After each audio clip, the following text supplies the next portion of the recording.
Imagine this. You're in a convenience store, a robbery goes sideways, and suddenly, this silent, powerful guy steps in. He doesn't just stop the threat, he executes them, cold as ice. There's no rage, no instinct, and your first thought is, I am looking at an ordinary, ruthless killer. So, that's our jarring introduction to Castiel in the novel Running Towards the Ice Sun. But is he really just a killer? Not even close.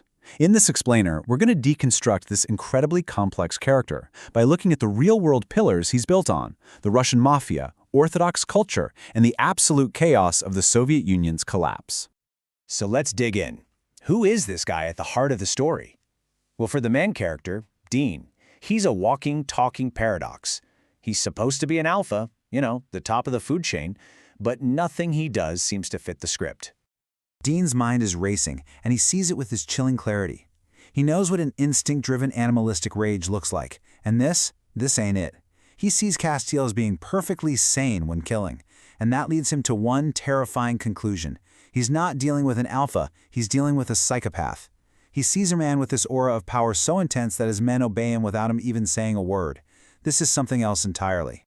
And right when you think you've got him pegged, right? Cold-blooded killer, simple. The story just flips the whole thing on its head. This same guy starts acting like a protector, a provider. And this is where things get really complicated. I mean, the whiplash is just insane. He brings Dean and his brother food, and we're not just talking pizza, but fresh fruit, something they haven't seen in forever. He puts them in a new, safe apartment, hands Dean a brand new iPhone, and even puts his own men on guard duty. And through all this, he's claiming Dean is his sprizni drur, his soulmate. It makes absolutely no sense. Which leads us to the big question, right? Who is this guy? How can he be both of these things at the same time? To figure that out, we have to step outside the pages of the novel and into the real world that shaped him. All right, let's start with the obvious part of his identity, his day job as a crime boss. But we're not talking about some small-time gang. This is a whole other world with a deep history and its own strict code of honor. Castiel is the head of the local Bratva, and that name itself, Bratva, literally translates to brotherhood. That one word tells you so much. This isn't just a crew you join, it's a society, a kind of family, with its own laws and hierarchy that some say go back for centuries. And at the very top of that hierarchy sits a figure called the Vor v Zakonie, which means thief in law.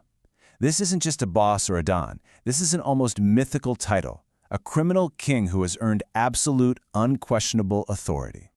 And this is where the fiction gets so good, because it just clicks right into reality.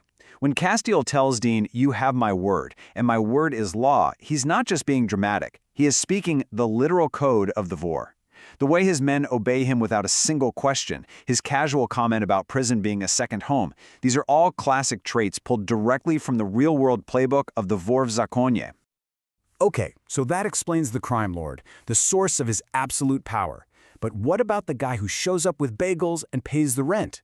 For that, we have to look at one single, powerful nickname his men have for him. They call him Batyushka. Now this word is doing so much work. On the one hand, it's his term of endearment, kind of like little father, but it's also the common, respectful way you'd refer to a priest in the Orthodox Church. So in one word, you get this potent mix of paternal care and spiritual authority.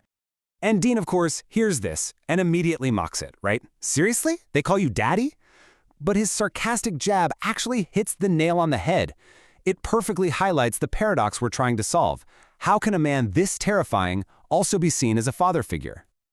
Well, because that father role isn't just a nickname, it plugs directly into some very real cultural scripts.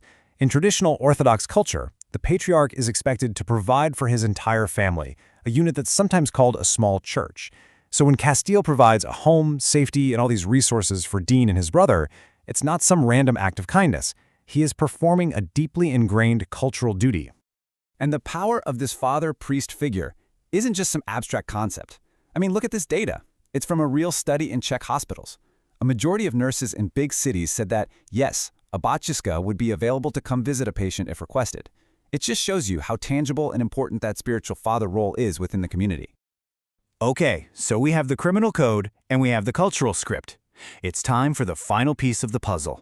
What kind of historical moment could possibly create an environment where a man like Castiel could rise to such power? The answer is rooted in one of the biggest geopolitical earthquakes of the 20th century. You simply cannot understand the modern Bratva, and therefore you can't understand a character like Castiel without understanding the fall of the USSR. And think about how quickly this all went down. The first cracks appear around 89. Then, in August 91, a failed coup by hardliners just shatters any central authority. By the end of that same year, the Soviet Union was officially gone. An entire empire just vanished, leaving absolute chaos behind. And guess what loves a power vacuum? Organizations like the Bratva. With the state in shambles and the economy imploding, these crime syndicates, which already had their own structures and codes, didn't just survive, they thrived. They stepped in and provided their own brutal kind of order. Castiel is a product of this era. He was forged in that fire. So now we have all the pieces on the board. Let's put them together and see how a truly compelling, deeply believable character is built from the ground up, using the real world as a blueprint. The whole anatomy of Castiel really rests on these three pillars. First, you have the criminal archetype, the Vor of Zakona, which gives him his power. Second, you layer on the cultural patriarch, the Batshishka, which explains his drive to provide. And third, you place him in his historical moment, a man born from the chaos of the post-Soviet world. That's his origin story. And you can just draw these straight lines. His unquestioned authority, that's anchored directly in the Vor's code. His powerful nickname, anchored in the dual meaning of Batshishka. His very existence as a crime lord, anchored in the post-Soviet collapse. Even his need to provide for Dean's whole family is anchored in orthodox cultural expectations. And that, right there, is why this all matters. This is how great storytelling works. By layering in all these authentic details from criminal codes, from culture, from real history, the author makes a fantasy world feel totally grounded. It makes a character's wild contradictions feel not just believable, but completely inevitable. So I guess it leaves us with one final thought to chew on. When we deconstruct a fictional character like this, we're not just doing a book report. We're actually digging into the real-world forces that shape all of us. So what can fiction really tell us about the hidden rules of power, family, and identity in our own world?